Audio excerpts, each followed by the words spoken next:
Good morning students. हम पढ़ रहे हैं नंदिनी हिंदी पाठ्य पुस्तक।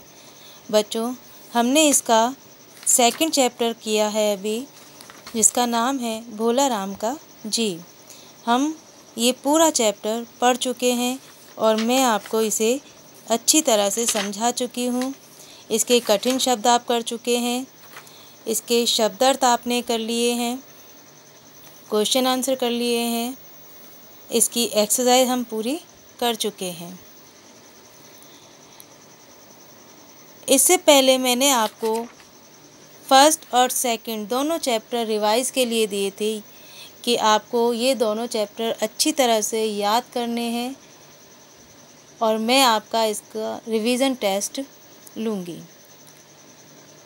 तो बच्चों, अब मैं आपका रिवीजन टेस्ट ले रही हूँ दोनों चैप्टर में से, जिसे आपको बिना देखे लिखना है और आप पूरी तैयारी, आशा है आप पूरी तैयारी इसकी कर चुके होंगे और आप अच्छी तरह से पूरी ईमानदारी के साथ इस टेस्ट को देंगे। आपका टेस्ट है, सबसे पहले आपको शब्दार्थ करने हैं। ये आपका 4 नंबर का है, जिसमें है रोष, भूलोक, अभ्यस्त, बैकुंठ, कटाक्ष, चिरमुंदे, दिशि दिशि, विहान। दूसरा प्रश्न है आपका, इन शब्दों को हिंदी में रूपांतरित करना है। शब्द है engineer, stationery, retire, tax.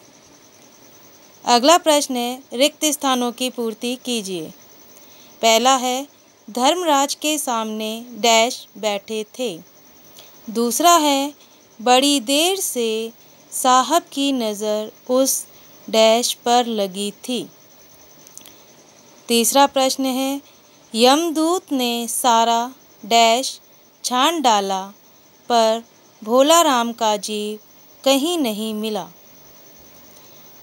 Question number 4 है निम्न काव्य पंक्तियों का आशय स्पष्ट कीजिए। पंक्तियां हैं, मैं उसका प्रेमी बनूं नाथ, जिससे मानव हित हो समान।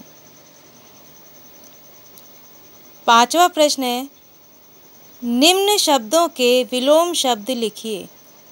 इसमें पहला है रोष, दूसरा कुरूप, तीसरा रुदन और चौथा वरदान।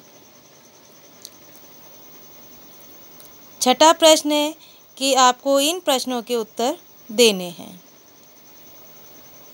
पहला है अंत में भोला राम का जीव कहाँ मिला।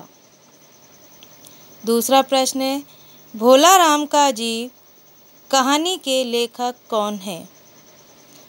तीसरा प्रश्न है कवि चिर महान को क्यों पाना चाहता है।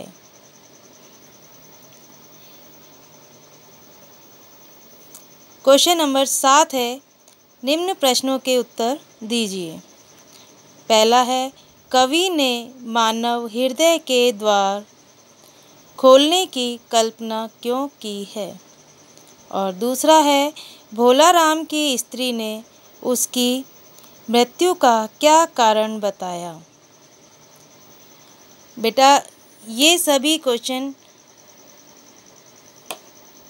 इनके नंबर में आपके लिए लिखे हुए हैं। ये पूरा टेस्ट 20 नंबर का है और ये सारे क्वेश्चंस आपको अच्छी तरह से करने हैं बिना देखे। क्वेश्चन नंबर 6 जो है उसको आपको उत्तर उसका या तो एक लाइन में देना है या एक शब्द में देना है। तो मुझे उम्मीद है कि आप इस टेस्ट को अपनी पूरी ईमानदारी के साथ देंगे।